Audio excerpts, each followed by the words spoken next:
بسم اللہ الرحمن الرحیم۔ نبی کریم صلی اللہ علیہ وسلم کے ذرائع آمدن کتنے تھے، اس پر ایک رپورٹ میں نے ترجمہ کی تھی جو بعد میں شریعہ بزنس میں شائع ہوئی۔ میرا خیال ہوا کہ وہ آپ سے شیئر کرتا ہوں۔ یہ اردن کے مشہور محقق ہیں ڈاکٹر عبدالفتاح سمان، ان کی یہ تحقیق ہے، اس کا ترجمہ کیا گیا تھا۔ ان کا جو بنیادی نقطہ ہے وہ یہ کہتے ہیں کہ نبی کریم صلی اللہ علیہ وسلم کے بارے میں مغربی مفکرین کا یہ کہنا ہے کہ آپ صلی اللہ علیہ وسلم گویا نادار تھے، فقیر تھے، تو آپ معاشی جو اصول ہیں وہ کیسے بتا سکتے ہیں۔ اور مسلمانوں کے ہاں بھی یہ بات زیادہ رائج ہے کہ گویا آپ صلی اللہ علیہ وسلم وفات کے وقت آپ صلی اللہ علیہ وسلم پر قرض تھا اور بیویوں کو آپ صلی اللہ علیہ وسلم بلا مال چھوڑ کر کے سارا مال آپ صلی اللہ علیہ وسلم نے خرچ کر دیا، جو کہ سراسر جھوٹ ہے، یعنی یہ دونوں باتیں جھوٹ ہیں۔ اس کے بعد انہوں نے آپ صلی اللہ علیہ وسلم کے 10 ذرائع آمدن گنوائے ہیں، ان کی تفصیل مختصراً ہم ذکر کرتے ہیں۔ سب سے پہلے آپ صلی اللہ علیہ وسلم کی وراثت تھی۔ آپ صلی اللہ علیہ وسلم کو اپنے والد سے ایک غلام اور اس کا بیٹا، اسی طرح 5 اونٹ، ریوڑ اور کنواں، یہ وراثت میں ملے تھے، اور اسی طرح والدہ کی طرف سے گھر بھی وراثت میں ملا تھا۔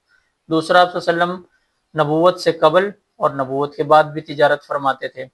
تیسرا، حضرت خدیجہ رضی اللہ عنہا سے آپ صلی اللہ علیہ وسلم کو میراث ملی تھی، جس میں بہت سا مال، اور یعنی اس میں یہ بات بھی یاد رہے کہ نبی کریم صلی اللہ علیہ وسلم ہر بیوی کو خود گھر بنا کے دیا تھا نبی کریم صلی اللہ علیہ وسلم نے، تو وہ مال تھا تو آپ صلی اللہ علیہ وسلم یہ کر سکے تھے۔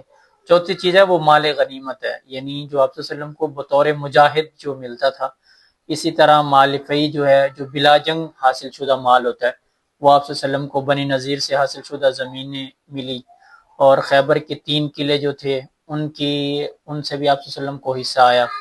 اور اسی طرح آپ صلی اللہ علیہ وسلم جب کسی معرکہ میں شریک ہوتے تو مال غنیمت کی تقسیم سے قبل اپنے لیے حصہ مقرر فرما لیتے تھے۔ اسی طرح 7واں جو ہے وہ آپ صلی اللہ علیہ وسلم کے مال میں ویسے بھی برکت ہوتی تھی، اللہ تعالیٰ نے آپ صلی اللہ علیہ وسلم کے لیے آپ کا جو مال تھا اس میں خاص برکت رکھی ہوئی تھی۔ اور اس کے علاوہ جو انفال ہے، جیسے آپ 27 تقریباً غزوات ہوئے، اس میں جو ملنے والا خمس تھا، اور 52 سرایہ ہوئے، اس سے بھی آپ صلی اللہ علیہ وسلم کو حصہ ملا۔ اور اس کے علاوہ جو عاملین کو ملتا ہے، یعنی آپ نے اگرچہ وہ نہیں لیا لیکن پھر بھی آپ صلی اللہ علیہ وسلم کا وہ ذرائع آمدن میں شمار کیا جا سکتا ہے۔